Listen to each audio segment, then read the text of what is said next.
Hello, everyone, and welcome back to Night Terrors Radio. We're going to make people think that they actually came back from a break. We're going to start doing that just to mix things up a little bit. And we're back. After what might have been what we can now call the worst segment ever. Right. I mean, who thought that playing Inagata Davida backwards would be worse than playing it forward? Or what would happen when you play it backwards. That's true. I mean, look what happened to Sean. Exactly. Sean, you're with well, us, to tell you the right? truth, we should all be playing our records backwards then. I can't see you there, Sean. You there? Oh, he's there.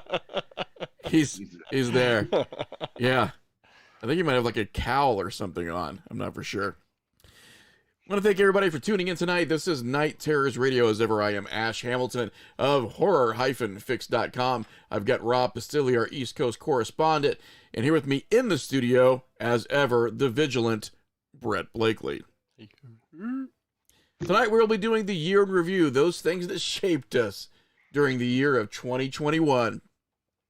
The year we thought everything was going to get better, and it only sort of marginally just cheeked out a little queef of nothingness as we tried to navigate the waters into better territory.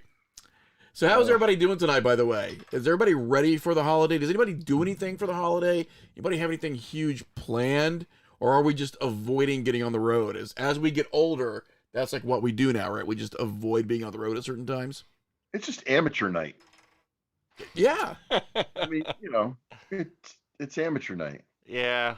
I definitely used to celebrate all the time on New Year's. In fact, my family used to throw a New Year's party, which is kind of rare. I don't know many people that have New Year's parties at the house. Yeah. That kind of went away, didn't it? It did. It did. It was definitely an 80s, early 90s thing back then. So, yeah, I'm actually working on New Year's and boring. Bartending. So I will be attending to the drunkage. Well, you'll be but see, getting to that's a see good all night that tomorrow. nastiness unfold in person. Just give me the money. I was gonna say, have your camera set up and have it ready for video. Yes. You're going to see someone's genitalia. Oh, yeah. New Year's Eve wedding. Oh, Chaos. you're going to see somebody's. You might not want to see it.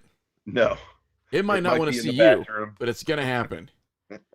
That visual exchange. Oh, man. You're going to be looking at it. It's going to be looking at you. It's gonna get, What do? You just go with it, right? It's going to get Well- uncomfortable. You don't wait and see which one blinks. That's No, because there is a loser, yeah. and you don't want to be the loser. No. Nope. No. So 2021 had high expectations. I think huge expectations coming off of 2020. A lot of people just thought that everything was going to happen this year. And there were obviously some benchmark moments. Yep. We had some hallmarks for 2021. But altogether, I don't think it was that huge leap forward that we all thought we were going to have. Obviously, the coronavirus did not go away. Everyone sort of expected that, like, at the stroke of midnight, getting into 2021, that it would just hop in a fucking pumpkin and disappear. Yeah, we all hoped for that, right? It didn't happen. No. It didn't leave the glass slipper behind or anything like that. It Well- just left a politically divided America in its wake. There's always hope for 2022. I have high hopes for 2022. You just have to remember that it sounds like you're saying 2022. 2. It's like 2020 the sequel. Yes. Yeah, let's hope that that is not the case. But if it is 20, okay, if it is 2020 Part 2, what would the tagline be? What would the sequel's Do you tagline smell be? what the Rock is cooking in 2022? No lube this time. And the poster is just a big crack rock. No lube. That's all it is. Right, yeah. 2022. Him on the front of the Titanic. This time we're going in bareback. Crack rock of an iceberg. Not even spitting on it. We're not even spitting on it. Right. Oh, No my. easy entry for 2022. Wow. It's not going to happen. So we did have some cool stuff sort of kind of, during 2021, though. Huge news in the UFO world for 2021. We had a lot of declassified documents. And for the first time in quite a while, a lot of Navy representatives sort of shrugging their shoulders and going, we don't know. Yeah, it was an odd year for that. I mean, there were actual pilots coming out and discussing it. And, in the past, it was always thought that if a pilot, voiced his opinion on it, that was it. Their flying days were over, and, they would be yanked and sitting behind a desk somewhere. And it just seems like with the declassification of the documents, some of the pilots got a chance to talk about, some of the things that they saw and experienced. And definitely, I say it's a kind of a joke saying that I say all the time, but it's a hell of a lot harder to put the shit back in the horse, and once those videos came out, it was a hell of a lot harder for people to say, oh, it's nothing, it's a weather balloon or whatever, Man, them videos that they show over the ocean, they kind of look like little Tic Tacs that are hovering, and they just disappear. The Tic Tac ones are bizarre. They are, because you also got the two gentlemen that are generals or whatever they are, pilots in the military, discussing the footage and what was going on during that time. And it is compelling. It makes you wonder why they're coming out with this now after all these years. I was blown away by, I forget which one it was. I was watching one of the UFO declassified shows. I can't remember which one it was. But on the Tic Tac video, on the bottom, they were going through all of the little scroll that was on the bottom of the camera, explaining which every little, icon meant at the bottom. And, listening to them explain, the speed, that it was, object is white, that's what the WH meant, and vector, and, direction, and height, and, just listening to all that stuff. You're right, Brett. It's kind of like, what were they thinking letting this come out? I mean, I don't know, like, how many people read Philip Corso's book, which was The Day After Roswell. I don't know if either of you have read it. I have not. I have not. It's a very, very good book, and it's a very, very good book because we have a story told from the perspective of someone who not only was allegedly there sort of sifting through some of these parts, but he was a military guy and a military lifer. So as far as his role in the military, that was never really questioned. Of course, just what he came into contact with and the amount that he came into contact with was what was sort of questioned. However, so Corso was plucked to this job, which was like sort of like the Department of like Recovered Foreign Materials or something. It had this strange name to it. I know I'm not getting it right, but it was something along the lines of that. And I remember there was something that Corso talked about in the book that struck me particularly when I was looking at this footage in 2021, was that he talked about this idea of just how the military hides stuff. And we've went through this briefly on the show before, so I won't give it a whole lot of time. But, you take something that's fairly monumental and you divide it up into 100 parts. And you build a shed for each one of these parts, and you give people clues on how to get to the first shed. Okay. And when you get to that first shed, there's a clue on how to get to the second, the third, etc., until you've reached all 100 pieces of information. And the government does this so slyly that by the time you get to piece 100, so much other stuff has happened in the background that now you've concentrated and focused so much on this one thing that now you're 40 years removed from the thing that happened a year after that was also very huge, very monumental, this sort of earth-shattering piece of information. So I think what we're looking at is that we're looking at the fact that there has to be something out there at this point that is either close to breaking or is at least sort of being disseminated in a strange fashion, even if it's just amongst conspiracists. But there's something out there at this point that's so damning that we need to put focus on some of this other stuff. I sort of feel like, let's take our attention to this. This has already come out, but the stuff that we're not seeing is probably mind-blowing, absolutely mind-blowing. Well, the government is the ultimate sleight of hand magician. Oh, yeah. While the red ball is this in this hand, but hey, look over here as the red ball disappears. It's it's the news cycle. Everybody gets so worked up about what happens on Tuesday, and then by Friday, what happened on Tuesday might as well have done in 1973. Yeah, it's through that and like compartmentalization, right? Like we'll give you this little, like you were saying, this little piece of material. And that's what you get. And you'll get so enthused about this tiny mystery that you've unraveled that by the time you've unraveled it, what you don't realize is that so much has happened in the interim. That mystery, although it might seem like a huge deal to those involved, is now again just 1/1000th of a much bigger piece. I think that it's probably also an attempt to get people more focused on material with the Navy, because there's so much material involved with the Army and Air Force that I think it's good that they deflected to the Navy for a while. It's kind of like, well, shit, they can't find out what's going on with the Army and the Air Force and this stuff, so let's give them at least a little slice of what's happening with the Navy. Do you think it's maybe a security issue is why they're starting to let us know about this, whether this is of another... I think we're close to a tipping point on something. I think that we're close to tipping point technology is what I think. And go ahead, Rob. I was going to say, I have a theory, and it was kind of I'm sending him for another beer, by the way. Oh, there you go. Yeah, this is our level of professionalism. At least one of us is always up getting refreshments. So Ernest Cline, he wrote Ready Player One. Yeah. He also wrote a book called Armada, which I have not read yet, by the way. Okay. In the book Armada, it covers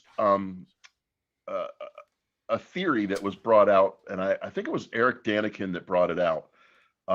He was author of Chariot of the Gods. Yeah.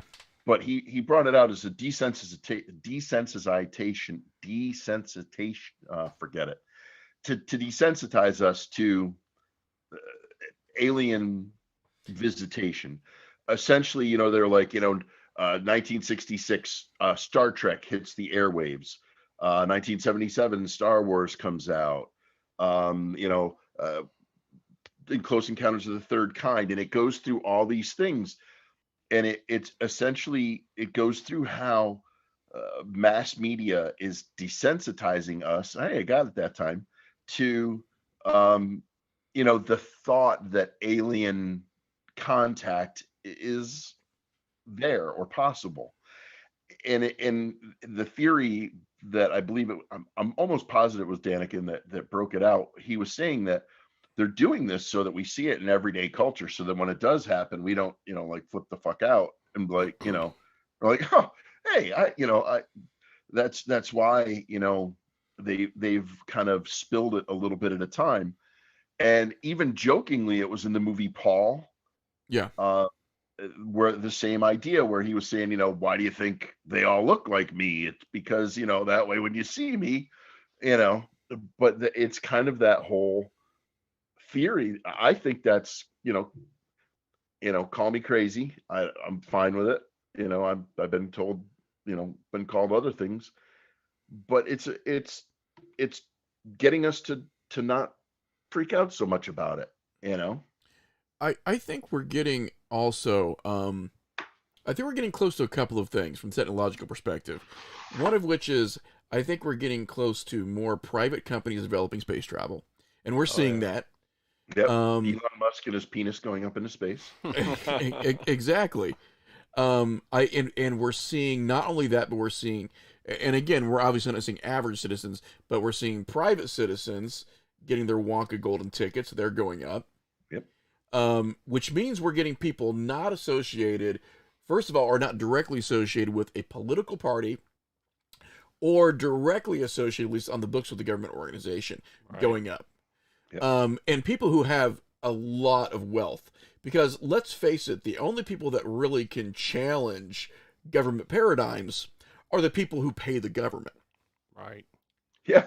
If you can outspend your government, you can do what you want. Exactly. I mean, you become at that point, and we talk about this word, but usually we talk about it with sort of a different connotation, but you become a globalist. You know, you're not really a person that belongs to a region at that point, because normal everyday laws don't apply to you anymore. You become this globalist. And once you become a globalist, you're much more prone to diarrhea of the mouth than if you're a poor little citizen that can get stuck with a $50,000 fine that, let's face it, for most people is so financially crippling that it would make them destitute. Right. I mean, the thing just came out that Elon Musk is going to have to pay $11 billion in taxes, which is 3.5%. Right. Of what he made this year. Yeah. I'll pay 3.5. What I love is the fact that he is touting this as him being an everyman. You know, that's like me waking up and basically going, hey, listen, I haven't had a $700 hamburger today. You know, and looking at anyone around me and going, I'm going to get a $700 hamburger. And then when somebody goes, what? I look at them and go, it's not $700 caviar. It's a hamburger. Yeah. It's like this weird attempt to be the everyman, but yet the numbers still don't line up. Like, they don't make sense to anybody. But I think that we're looking at that. So we're looking at the privatization of certain technologies that were once strictly, if not government funded, were at least funded by organizations that were co-funded by the government. It sort of went along that paper trail. We're looking at that happen. And I also think that we are, because this is something, if we don't see it in the news every day, doesn't mean that it's not happening. Right. I think we are dangerously close to AI. I think we are dangerously close to the cinematic AI that I think we're past. I think we've gotten to that wall and gone over it, and I think now it's, you know, it's out there. It's in the world somewhere. You know, we're 1 week away from the Pegasus machine. You know, if you go back to Blade Runner, you know, we're 1 week away from, we're you know, so close test. And I don't think that most of the mainstream or you know, just the most populace of the world knows just how close we are. I don't think anyone. I think that we're looking for a technology, first of all, that is a tangible physical technology, which is something like improvement in travel or mastery of certain fossil fuels. Like we're sort of stuck in a weird We're stuck in this weird mindset, and what a lot of it is we're stuck in a weird mindset because of how fucking poor we all are. Right. Honestly, it is. It's a product of how much we make and those things that affect us daily. So when we think about technology, we're thinking about technology that is a quality of life technology. We're stuck in that loop. Right. And we've been stuck in that loop since the 50s. We've still got this popular mechanics mentality of technology allows us more leisure and gives us better quality of life, better health. It comes from better science. Like it's all about this extension of the quality of life or the extension of longevity of life with us, because as humans, it's hard for us to think about anything but what's in front of us. And especially, let's talk about 2020 and 2021. What's been in front of us has been our lack of control And when we think about technology, we tend to think about technology helping us relinquish, the well, a little bit of that leash. You know, we can loosen the leash a little bit. So we're all thinking about this technology in relationship to, stuff like fossil fuels and even cryptocurrency. Like we talk about that a lot because, again, that's something that, affects us from a financial angle. But what we don't talk about is the bigger concept stuff like AI. AI, the metaverse, NFTs, like this weird thing going on where you're like basically going to be tapped into this whole. I don't know what it is yet. Well, have you seen not the TV spots? Not to interrupt you, Brett. I'm sorry if I did. No. Not the TV spots.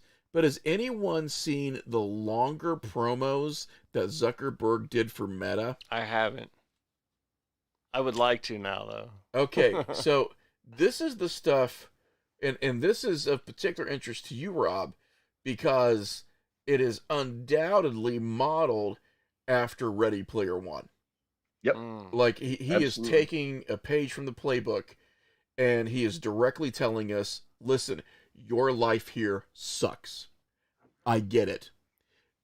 However, look at how good things could be for your Meta avatar. All you have to do is log in. Yeah.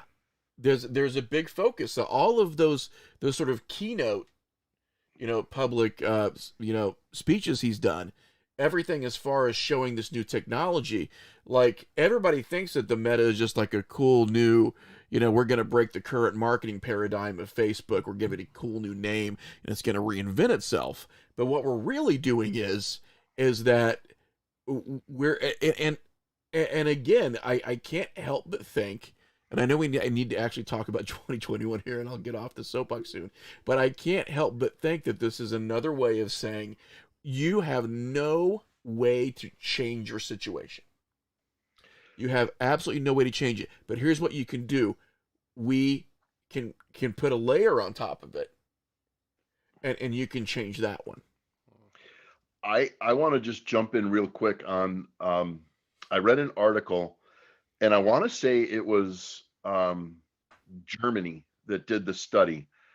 But what they did was they found out that people are compass point directionally challenged more than ever before because of these stupid little devices that we carry around. And you can type in, I need to go to I need to go to Toronto. Toronto is north west of Rochester. Okay, I'm going to drive in a northwest direction.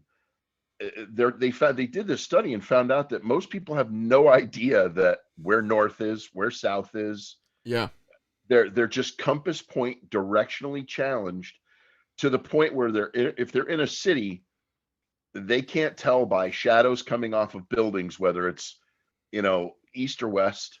And if it is east or west, which way is north or south? And it was amazing to me to see that, like, I mean, the directional, point on your cell phone has really only been around, what, 20 years, maybe? Right. It's with that, and I honestly believe, Rob, it's with everything. So I noticed when I got a cell phone back in the early 2000s that I couldn't remember a cell phone fucking number after that. Like, you put everyone in as your name and everything, and then I don't remember someone's phone number, they tell me. Like, it's just like I forget, like my mind quit doing this. And so I notice it with direction, I notice it with phone numbers, I notice it with math. Simple, everyone gets used to pulling that calculator out and they can't do a simple add subtraction in their head. Well, remember too, and this is a weird flip for us. It's definitely a weird flip for our generation of us here. Was that, remember when you were leafing through a magazine? Okay, something like the TV Guide. What annoyed us most were the distractions in ad form. Yes. Look at how much time now people spend on those distractions because of the way that they're presented. We've done a complete flip. And I'm prone to it too. I have to stop myself. I can't tell you how many times a week I'll have to stop myself and ask myself, what did I get online for? Because the rabbit hole will suck me in. Yeah. And I can't remember what I went online for. You're forced into the ads now. You ain't got a choice. That's what it is. It's hyper enveloping. You want to watch this YouTube video? Watch this 15 Yeah, you got to watch ad. the 10-second ad. Yeah. You know, And- it's the, remember we used to open the magazine and the little card would fall out? And then you'd go 5 pages further and another card would fall out? Right. And then one of them you could wipe on your neck because it was cologne. Right. And you're like, oh, this was not bad. It was free. I'll put it in a Ziploc. I might get 2 more uses out of it. When I was like 16 and we first got our license, like none of us had cologne, right? It was just a thing. Like we didn't want to steal it from our dads, you know. Like our dads had cologne. Like my dad in particular was the guy could not get off like a Drakkar Noir kick. By the way, Drakkar. Like, all he had was Drakkar Noir. Oh my! And I'm like, I don't want to put on fucking Drakkar. And plus, my old man, I think, had the shit measured out in milliliters. You know, so it's slinging like, that ass. If you There's put on supposed the to be Drakkar. 64 squirts left in this bottle, and there's only 61. right, yeah. did you do? So I know it was that little bastard. We would go to Walden Books if we had dates or if we were going to go to the movies and we thought we might meet girls, and we would actually find the cologne inserts from the You're magazines, funny. and we would rub them on our necks and on our arms before we'd like go into like the one of the all ages shows. I worked Oh the my door at a bar in Hackettstown, New Jersey. Oh, yeah. And I will never forget, the bathroom had one of those 10 cents dispensers. You could put 10 cents in and get a rubber. Yep. Or you could put 10 cents in and get a little packet of Brute. Oh my! Oh, Right. Yeah, it And was if you had 20 cents, you're being super responsible for getting bought. my. but I just remember you could stick a dime in that machine and it came like a little like foil packet that you get the hand wipes in. Oh yeah. Would come out, and it was, you'd pull out the little thing and it was Brute, and you could rub it, you know, like And what girl could resist the sheer drawing power of Brute? I mean, it was like almost a guaranteed hit right there. It was. So yeah, I think so. 2021 is introducing some of these concepts to us, and again, you know, if they're introducing these concepts to us, they're part of a much larger whole that we don't have access to. So that's kind of scary as well. In addition to a lot of the alien stuff, we received some fantastic Bigfoot video footage this year as well. Probably some of the most convincing I've seen yet. And especially in regards to anatomy and musculature, we're seeing more defined detail in these videos than we've ever seen. In fact, you know, this year brought us the Sasquatch All That Ass video. That's right. It sure did. The ass squatch. Yeah. Who knew that the Squatch was doing that many lunges? Well, everybody. Well, Everybody. after that video, Yeah. I mean, I watched Harry and the Hendersons. You know,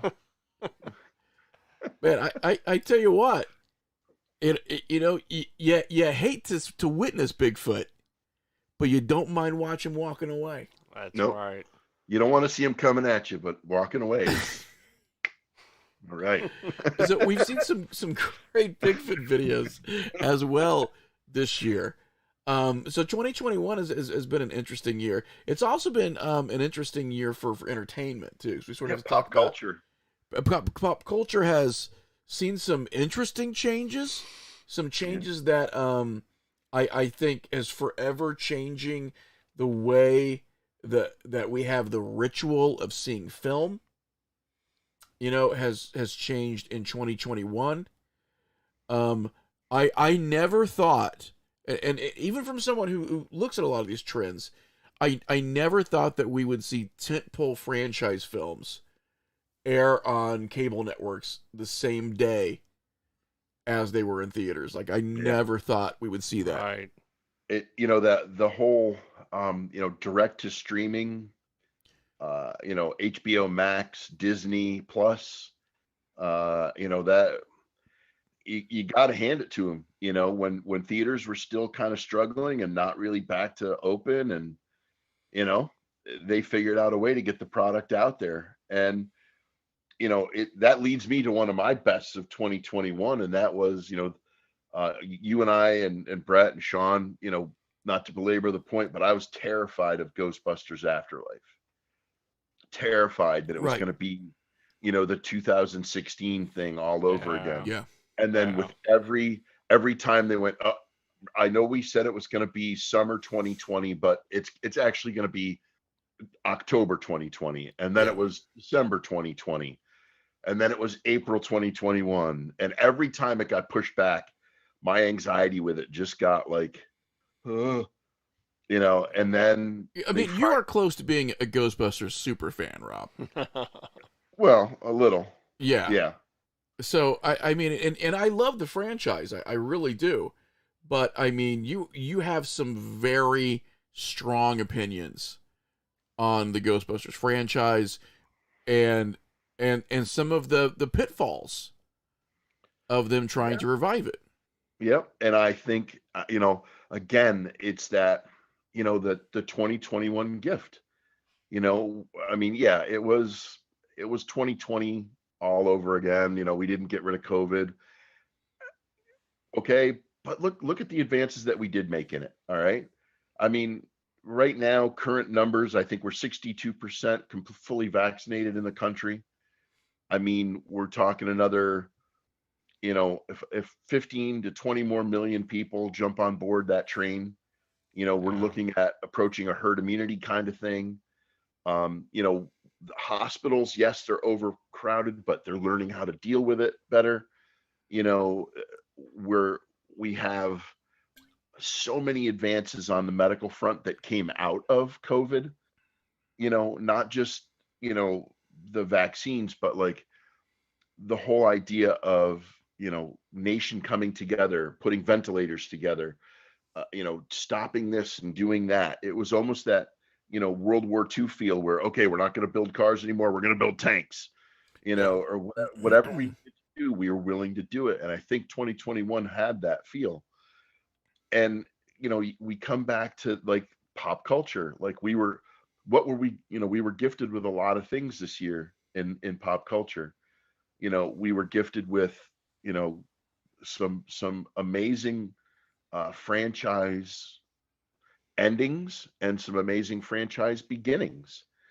You know, we saw, you know, Disney Plus, you know, really deliver at a time when, you know, we were kind of, what are we going to do? And then all of a sudden, you know, you have movies like Onward, and you have Luca, and you have Hawkeye and The Mandalorian continuing, and all the other things that, you know, Disney has done.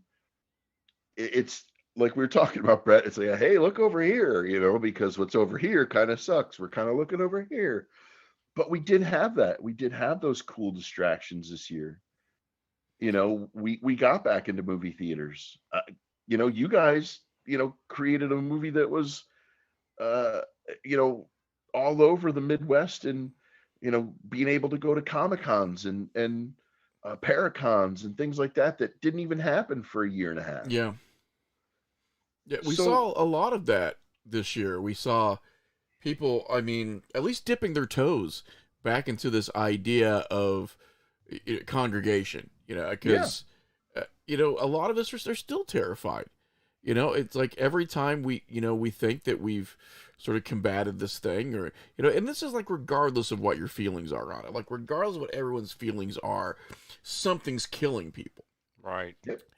And the way that I've always sort of looked at it is I'd like to not have more people get killed. So I'm going to try to do, you know, what I can to not have more people get killed. So I think a lot of people were very, very terrified from all walks of life, terrified to let people know maybe what their opinion was on it, terrified to let people know their stance and how they were dealing with it, and then just genuinely terrified of being in a situation where, you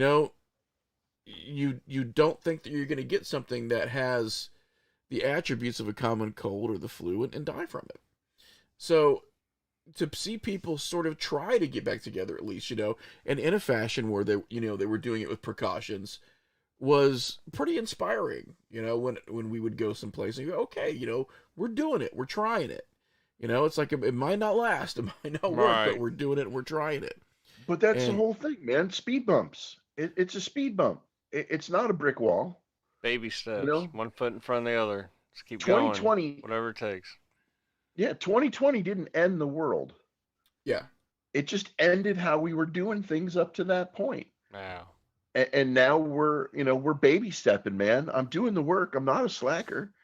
We're in the what about Bob scenario now, Yeah, we're getting to the point of that we can kind of look back and be like, oh, there's going to be like this pre-COVID moment of like, this is how we used to do things before. They kind of like the internet, like this is how we did things, and then the internet came, and now this is how we do. This is how we look up shit to go watch a movie. And I don't know if you guys remember this, but do you remember tape trading?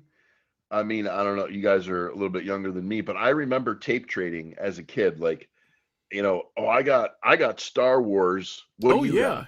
Oh, I got Mac and me. Okay, cool. I'll give you Star Wars for the weekend. Let me have Mac and me. Like, now that's like, oh, dude, boop, there you go. There's yeah. Like, here's my password. Just here's my password. Log in. Yeah.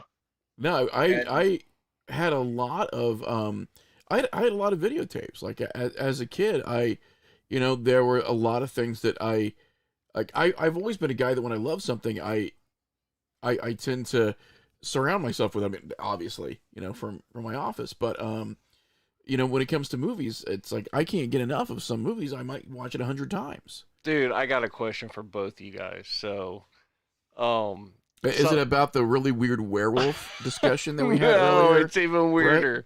It's even weirder. I walk into my parents' house today, and my fucking mom is watching. Oh, wait a minute. Wait. Hang on. Was there clothing involved? Yes. I took my son with me. Okay. Yes, so thank God, yeah. Okay, so we walk in, and my mom is fucking watching Days of Our Lives. Still, to this day, this shit is on TV. But it's one of only like 2 or 3 now, right? I mean, yeah, I'm sure. They're almost gone. Well, because the daytime talk show has taken over. Yeah. So I asked her, I was like, how long has this shit been on TV? Like the 70s? She looked it up. Is the mid-60s. 64 or 5 is when Days of Our Lives started. Wow. That's fucking unreal. I can't believe that has not died out.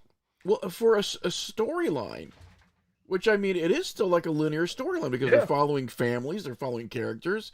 For something like that to be that persistent, that's crazy. It goes back to that, I hate to use it because it goes back to Bewitched, but the Gladys Kravitz in all of us. We all have it. I don't care who you are. Don't even lie and say that you don't have a little Gladys Kravitz. Yeah. I mean, it's when there's a police car with lights on, and it turns down a side street. Like half of me is like, maybe I want to go down that side street. Of course. I don't have any reason to go down that side street, but what's that cop going down there for? But that's where the daytime soap opera, it appeals to that, that little bit of voyeuristic, intention. So I'm going to let Brett tell the story of one of my more nerdy moments that happened earlier when he was asking about something. Like this is testament to just how deep the rabbit hole goes sometimes. Yeah. So we came in just right before the podcast, and we shot the shit a little bit out front on the couch or whatever, discussing job stuff. And we come inside here and immediately both sit down in our seats. And I see his Tales from the Dark Side DVD sitting there, and it is sparked a memory. I've been meaning to ask him if he's seen the series Werewolf out of the 80s. With Chuck Connors. And I loved it. It was like one of my favorite things. But I can't say I've ever met anyone else that has ever watched this thing other than me. And it's like, it was impossible. I tried to look on it for DVD for several years. And Ash. So now he's asking me this, right? And as he's asking me, of course, I'm like, oh, I'm just going to wait until he finishes his question. Because on my desk, flipped over so that you could not see the cover, was this little gem of the canceled Fox series Werewolf. I mean, what are the fucking odds of that?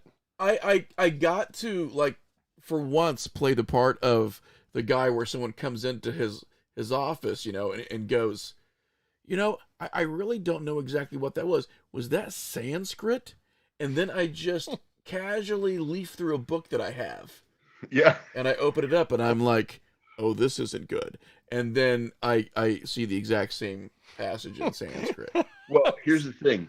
I always call it I call it the Lenny and Squiggy, because if you're familiar with Laverne and Shirley, no matter what was going on, we need two idiots that'll climb down into the nuclear reactor and deactivate the switch. Hello, Levine. Hello. Yeah. Yeah, they would magically appear. Right. And it's like, you live for those moments when someone is like, what I really need to know is, like, what was, this particular thing on this particular show. And you're just like, yeah, I know that.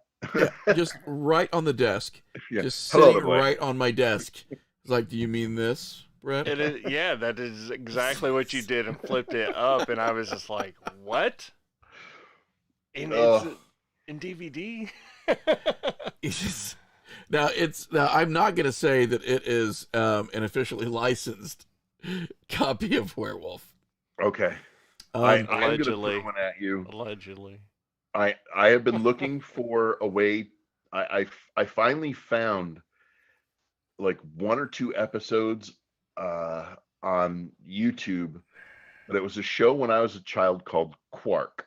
It starred Richard Benjamin, and he was a space garbage man. If you have that DVD on your desk, I'll be impressed. I don't have that DVD. No, I don't. Okay. But I will say the other day that I was watching an episode of Jason of Star Command. Okay. Oh my.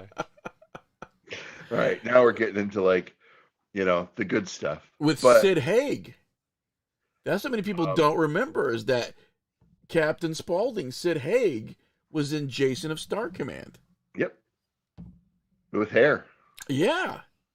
Yeah, with hair. If anybody has... What year did that come out? Was this early 80s?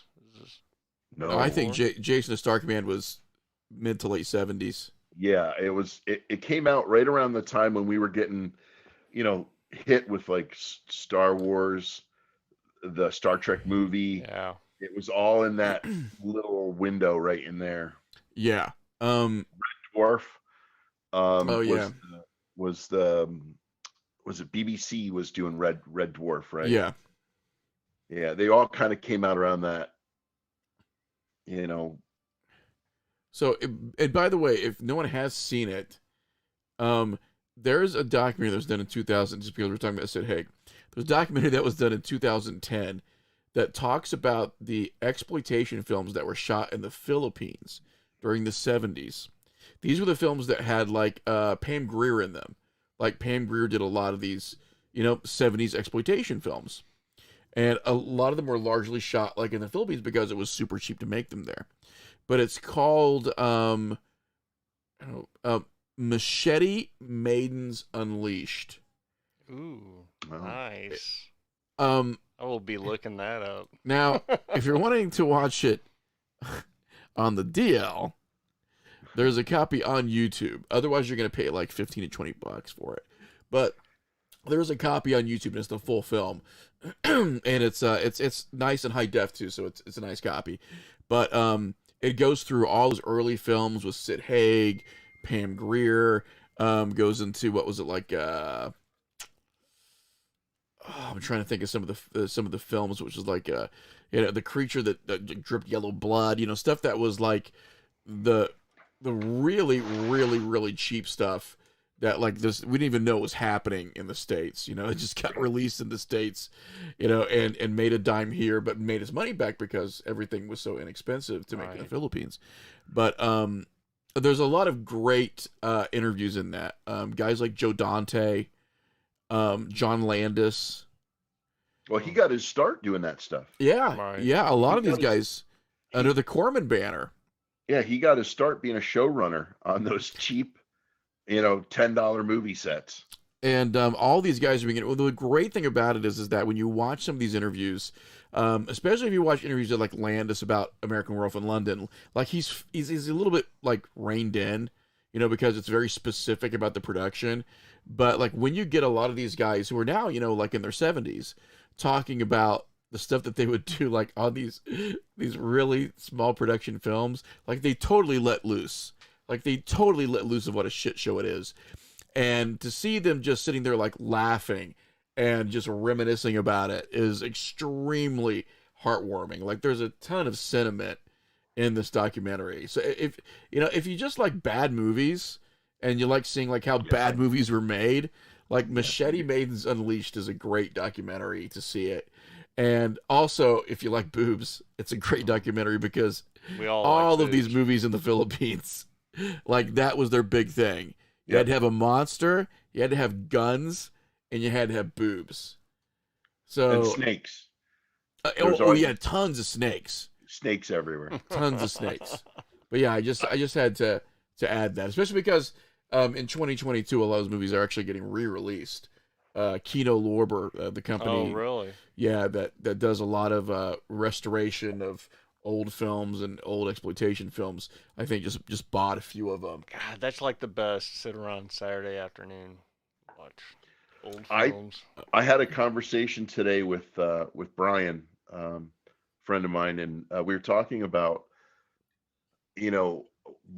how awesome it would be to actually see the 1978 version, the original Star Wars, not doctored, not updated, without the stupid, additions that came out later, without, all the stormtroopers riding the beasts in the desert and all the extra animal creatures in Mos Eisley, and without the CGI additions that were made. Yeah. And somebody somewhere has got to have a copy of that. Oh, if you look at, it's weird because at this point, the untouched Star Wars is available as a fan film. Oh, really? It has actually reached the League of Fan Film, and I think it's something I know that I'm wrong, but in my brain this is how it's being used. But I'm pretty sure it's something like Star Wars Unmastered, like it's just the original cut of all three films, the original theatrical cuts. So, but back to 2021. Sorry, we the rabbit hole called and we went. Yeah, you got to answer. But I mean, some other things that happened in 2021 that I found, pretty intriguing, and in our world was your movie. One, that was awesome. That was a big step forward for Horror Fix as a brand, for Night Terrors Radio as part of the brand, for you and Sean Ed and Brett. It's a big step forward, on that. The new friends that we made in 2021 with a lot of the people that we've come in contact because of that. Think about we met some pretty amazing people. EJ Hammond.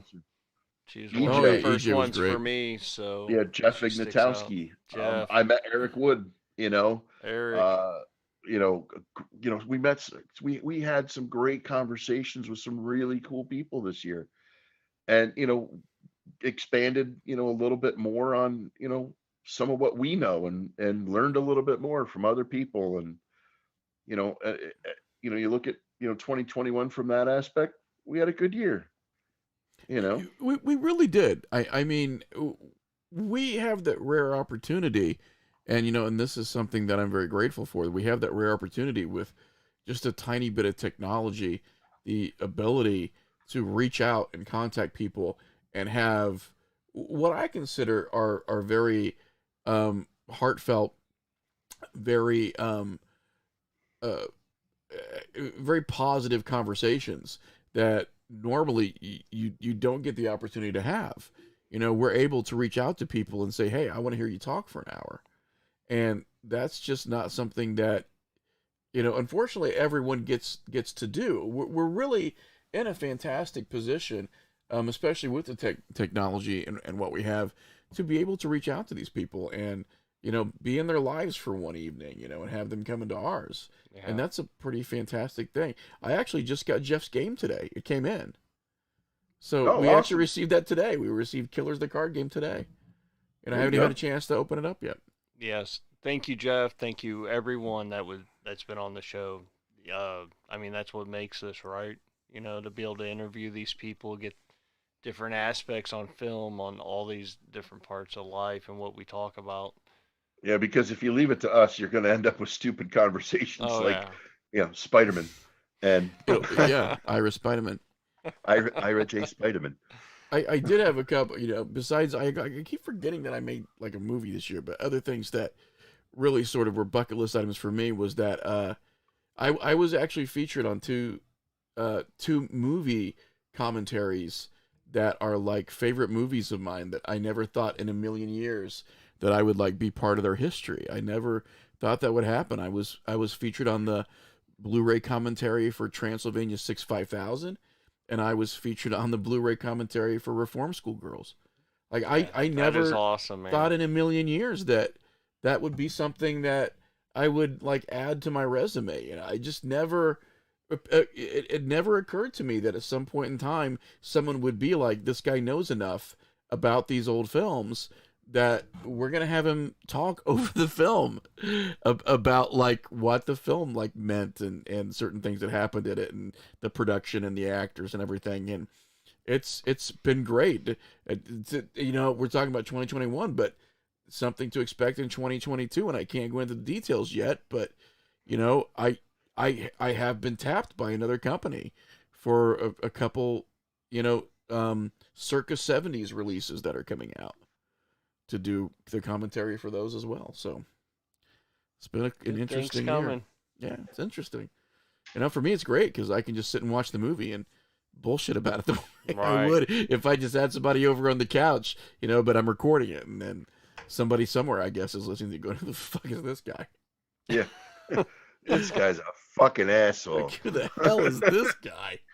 It's Ira J. Spiderman. Right, this guy probably talks about Jewish superheroes. Someone in Bangladesh is like, that Dodge Hamilton is the best commentary ever. That would be so weird. Like, that would be so weird if I... That'll be a plane over in India near royalty. That'll be my meta moment. That will be my meta moment. Is I'll be somewhere. Someone will be like, "Man, your voice sounds so familiar." I'd be like, right, okay. And they'd be like, "Were you on the commentary for Reform School Girls?" And I'll be like, "Indeed, yes, Father, I was." Yeah, yes, Father O'Reilly, I was. Yeah, I was. You're right. Yeah. Like, good catch, Reverend. That was a deep dive. Yes, I was on the commentary track for Reform School Girls. Perfect. Yeah. I was the guy singing along to the Plasmatics there in the beginning. That was me. Wendy O. Williams, Rochester native. Mm-hmm. There you go. Gotta love. What was she did a song with Motorhead, and I can't remember the name of the song right now, but it was like one of the last things she did. Yeah. Of course, we have the internet at our disposal, but I'm trying to rack my brain to see if I can remember it. Yeah. Sean, what was your best of 2021? I think we're seeing it right now, actually. I think if you asked him, he would say this photo. Yeah. You know, you look a little down, you look a little low, Sean. Stacy getting a piece of that action right now. I would say, I'm going to speak for you right now, Sean.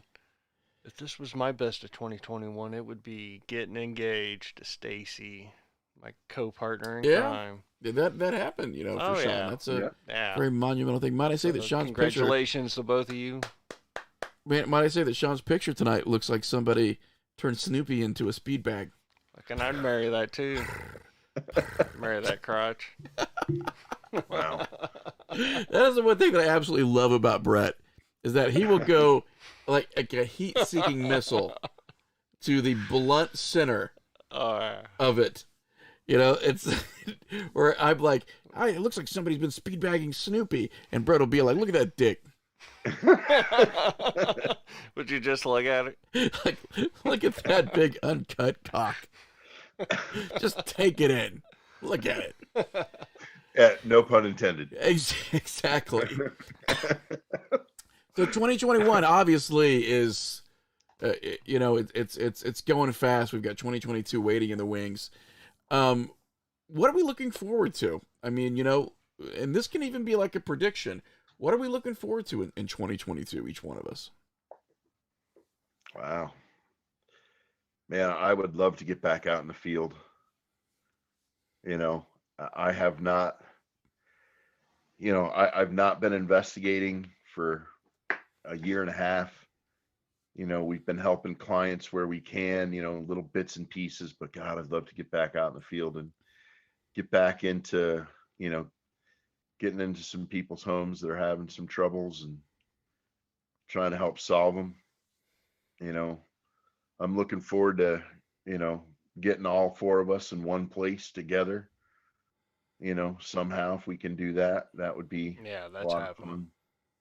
That would be fantastic. That would be a huge high point of the year if we could somehow make that happen. And I think I'm looking forward to another year. Had some health scares this year, had a couple, things that didn't go right for me health wise. And, I'm feeling extremely fortunate to have made it through this one. And I'm looking forward to making it through the next one. And, I'm looking forward to having you all right with me there, every Thursday talking about stupid shit that would probably just, if it wasn't for, the four of us talking about it, conversations that would never happen. Yeah. Right. Oh, yeah. Yeah. Right. The fact that my mother listens to this show, like from beginning to end, and enjoys it. It calls in miraculous. And it will say, it's your mom. Oh, yeah. Like, there's no trying disguising it. It's like my mother is calling into the show tonight. And never at any point do I say anything like, be on your best behavior. Or mind your P's and Q's, boys. It's just my mother's calling in. So it's business as usual. That's another 2021. I found out what mind your P's and Q's actually means. Okay. Where it came from. Okay. It came from late 1700s, early 1800s bar life in the United Kingdom. And when someone was having a little too many, they were told to mind their P's and Q's, their pints and quarts. That is interesting. That is interesting. That's where it came from. I love how we say that to children now. Yeah. Mind your P's and Q's. It's like, you little lush. Look at you barely walking and dipping into the bourbon. Oh, that's funny. But yeah, that's where it came from. Mind your P's and Q's. I found that out in another odd circumstance where right as rain. When I was trying to figure out what right as rain means, mind your P's and Q's came up. But right as rain, it actually refers to one of the far down definitions of the word right, meaning straight. Hmm. So it was meant to say, when rain falls, it falls straight. So right as rain means that the rain is coming down the way it's supposed to. And it's another one of those old English sayings that found its way into a modern lexicon. And Brett, hopes for 2022. Man, anyone that knows me knows that I like to You wanna bite do a off little way piece of more Sean. than I can chew. Literally. No, Uh-huh. I like to challenge myself, man. I'm kind of disappointed if I don't have a film under my belt in a year's time, of being participating in some way. I've recently started brewing beer in the last 4 months for Sangamo Brewing. I'm not a brewer, but I'm doing like an apprenticeship style. So to keep pursuing that, we're building a brewery out in Chatham, Illinois. So that will be coming next year, and that's all exciting. Um, really anything that challenges myself and elevates one's level. So Again, that's where talking I'm about Sean in going. that picture. He's trying to Yeah, elevate Sean's level. I don't get too far down the road. It's one step at a time, and I take opportunities that come along and challenges, and if you fail, you fail. You get up, live another day. So, how about you, Ash? I've committed to, for whatever reason, making another movie. um, I just think that it's something that I want to keep doing, and I can sit around and wait for the sublime opportunity, and I can, wait for it to be a perfect set of circumstances, or I can just do it, and sort of, that's what I did with the last one. So I think I'm going to do something. I'm going to try to do it bigger. Like I've got an idea for something that probably requires a lot more people, requires a lot more, inventive filmmaking to be able to make it work, and hopefully it will work. But now I'm gonna do that.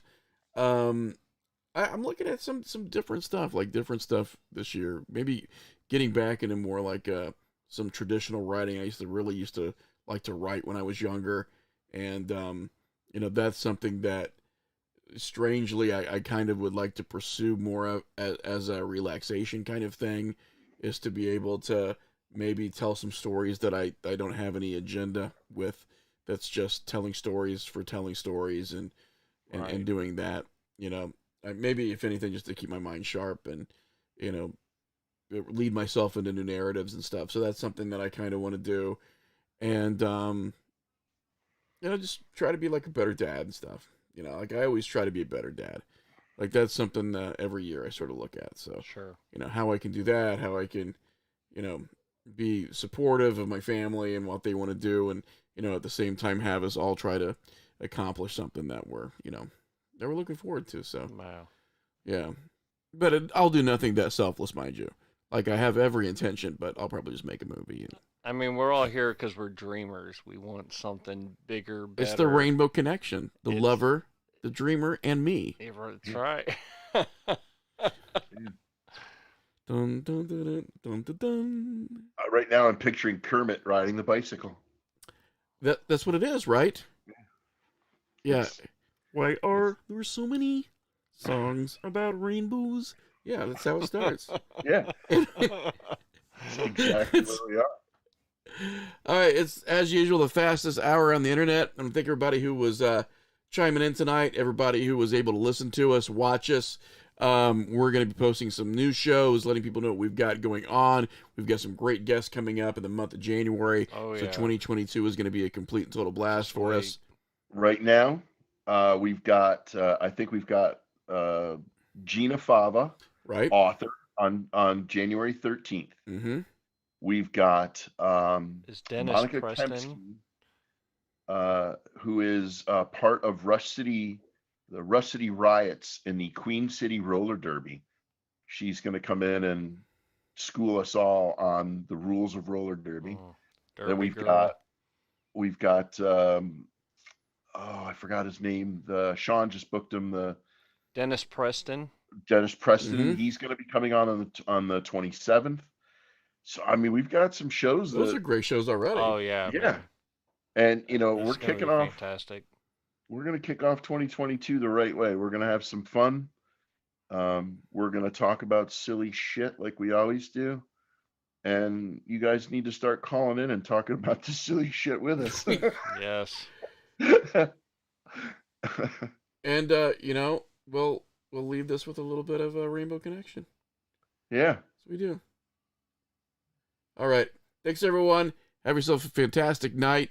Everyone have a safe and happy New Year's, and we will see everyone in that new year, 2022. Thanks, guys.